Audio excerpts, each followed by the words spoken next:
Digital स्वाध्याय. स्वाध्याय इयत्ता 7वी, विषय विज्ञान, पाठ 7वा, गती, बल व कार्य. प्रश्न पहिला, रिकाम्या जागी कंसातील योग्य पर्याय लिहा. कंसातील पर्याय: स्थिर, शून्य, बदलती, एकसमान, विस्थापन, वेग, चाल, त्वरण, स्थिर परंतु शून्य नाही, वाढते. जर एखादी वस्तू वेळेच्या समप्रमाणात अंतर कापत असेल तर त्या वस्तूची चाल एकसमान असते. जर वस्तू एकसमान वेगाने जात असेल तर तिचे त्वरण शून्य असते. चाल ही राशी अदिश राशी आहे. वेग म्हणजे विशिष्ट दिशेने एकक कालावधीत वस्तूने कापलेले अंतर. प्रश्न दुसरा, आकृतीचे निरीक्षण करा व प्रश्नांची उत्तरे द्या.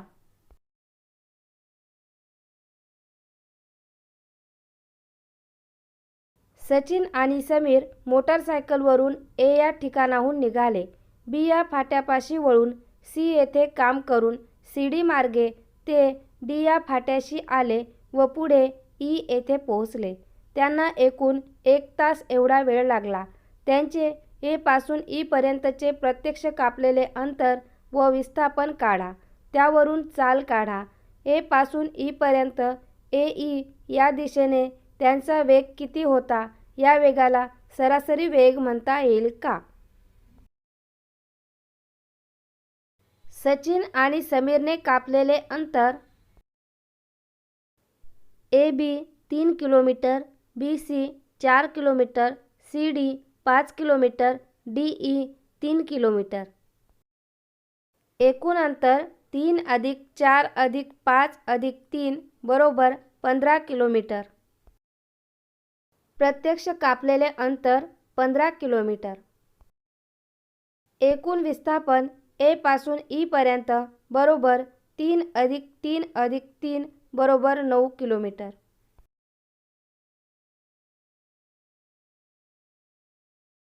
एकूण विस्थापन बरोबर 9 किलोमीटर.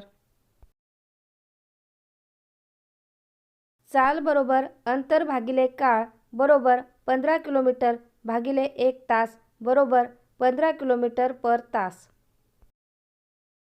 वेग बरोबर विस्थापन भागिले काळ बरोबर 9 किलोमीटर भागिले 1 तास बरोबर 9 किलोमीटर पर तास. ए पासून ई पर्यंत वेग बरोबर 15 किलोमीटर पर तास. याला सरासरी वेग म्हणता येईल. प्रश्न तिसरा, खालील ए गटामधील शब्दांची योग्य जोडी बी व सी गटातून निवडा.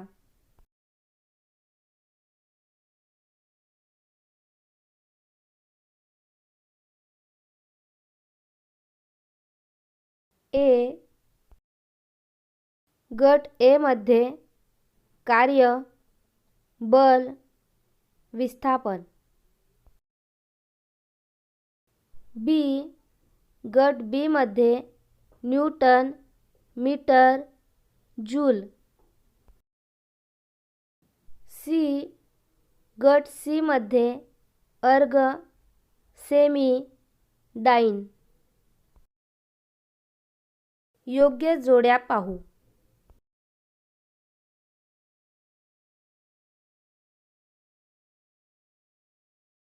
ए, बी, सी.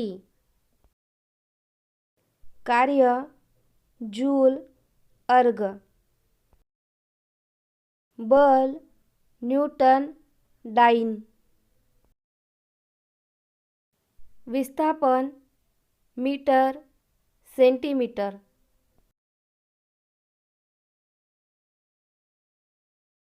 प्रश्न चौथा, तारेवर बसलेला पक्षी उडून एक गिरकी घेऊन पुन्हा बसलेल्या जागी येतो त्याने एका गिरकीत कापलेले एकूण अंतर व त्याचे विस्थापन याबाबत स्पष्टीकरण द्या. जर पक्षी गिरकी घेऊन पुन्हा त्याच जागी येतो म्हणजे तो वक्र मार्गाने फिरून पुन्हा त्याच जागी येतो. त्याने गिरकीत त्याचे कापलेले अंतर हे त्या वक्र मार्गाच्या लांबी इतके होय. पक्षाचे बसलेल्या जागेपासून पुन्हा त्याच जागी येणे म्हणजे त्याचे विस्थापन 0 होय. प्रश्न 5वा. बल, कार्य, विस्थापन, वेग, त्वरण, अंतर या विविध संकल्पना तुमच्या शब्दात दैनंदिन जीवनातील उदाहरणांसह स्पष्ट करा. आपल्या दैनंदिन जीवनातल्या अनेक क्रिया आपण बल वापरून करतो. उदाहरणार्थ सामान उचलणे, वाहन ढकलणे, वस्तू खालच्या मजल्यावरून वरच्या मजल्यावर नेणे इत्यादी. F या बलाने केलेले कार्य W बरोबर F गुणिले S.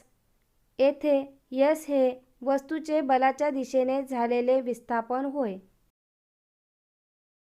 बलाचा वापर करून काही अंतर हातगाडी ढकलत नेल्यावर कार्य होते. आपले दप्तर उचलून शाळेत नेणे हेही आपण रोज करीत असलेले कार्य आहे. घरातून शाळेत जाताना ठराविक अंतर कापले जाते. यावेळी आपले घर ते शाळा हे विस्थापन होय. त्यावेळी आपण वेग बदलत असतो. वाहन वापरताना देखील आपण ठराविक अंतर ठराविक वेगाने कापत जातो. हे वाहन सामान्यतः एकसमान वेगाने कधीच जात नाही. वाहनाचा वेग वाढवला तर त्वरण धन असते, तर ब्रेक दाबून वेग कमी केल्यास त्वरण ऋण असते. प्रश्न 6वा. एका सपाट व गुळगुळीत पृष्ठभागावर एक चेंडू ए पासून डी कडे घरंगळत जात आहे. त्याची चाल 2 सेंटीमीटर पर सेकंद इतकी असून बी येथे आल्यावर मागील बाजूने सी पर्यंत त्याला सतत ढकलले. सी पासून डी येथे गेल्यावर त्याची चाल 4 सेंटीमीटर पर सेकंद झाली. बी पासून सी पर्यंत जाण्यासाठी चेंडूला 2 सेकंद वेळ लागला. तर बी व सी दरम्यान चेंडूचे किती त्वरण घडले ते सांगा. चेंडूची हालचाल पुढील प्रमाणे आहे.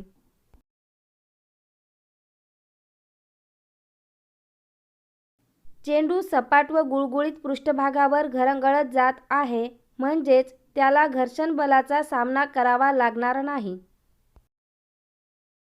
ए पासून बी पर्यंत जाताना चेंडूची चाल 2 सेंटीमीटर पर सेकंद आहे.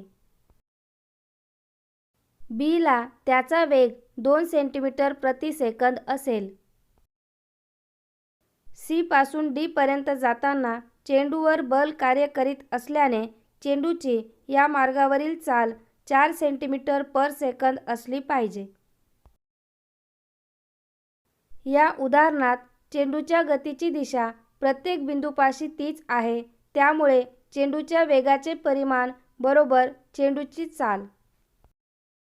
म्हणून बी कडून सी कडे जाताना होणारी वेगातली वाढ बरोबर 4 सेंटीमीटर पर सेकंद वजा 2 सेंटीमीटर पर सेकंद बरोबर 2 सेंटीमीटर पर सेकंद. विस्थापनात होणारे त्वरण बरोबर वेगातील बदल भागिले काळ बरोबर 2 सेंटीमीटर पर सेकंद भागिले 2 सेकंद बरोबर 1 सेंटीमीटर पर सेकंद स्क्वेअर. म्हणून बी व सी दरम्यान चेंडूचे 1 सेंटीमीटर पर सेकंद स्क्वेअर इतके त्वरण घडले. प्रश्न 7वा. खालील उदाहरणे सोडवा. एकसारख्या वेगाने चाललेल्या मोटारीला थांबवण्यासाठी 1000 न्यूटन बल लावले तरीही मोटार 10 मीटर अंतर चालून थांबली. या ठिकाणी कार्य किती झाले? येथे बल व विस्थापन यांच्या दिशा परस्पर विरुद्ध आहेत म्हणजेच बल F बरोबर 1000 न्यूटन व विस्थापन S बरोबर वजा 10 मीटर. कार्य W बरोबर F गुणिले S बरोबर 1000 न्यूटन गुणिले वजा 10 मीटर बरोबर वजा 10,000 जूल. 20 किलोग्रॅम वस्तुमानाची गाडी सपाट व गुळगुळीत रस्त्यावरून 2 न्यूटन इतके बल लावल्यावर 50 मीटर सरळ रेषेत गेली तेव्हा बलाने किती कार्य केले? बल F बरोबर 2 न्यूटन. विस्थापन S बरोबर 50 मीटर. म्हणून बलाने केलेले कार्य W बरोबर F गुणिले S. म्हणून W बरोबर 2 न्यूटन गुणिले 50 मीटर बरोबर 100 जूल. इयत्ता 5वी ते 10वी कोणत्याही विषयाचा कोणताही स्वाध्याय पाहण्यासाठी यूट्यूबवर मराठी किंवा इंग्रजीमध्ये डिजिटल स्वाध्याय लिहून समोर पाठाचे नाव लिहा.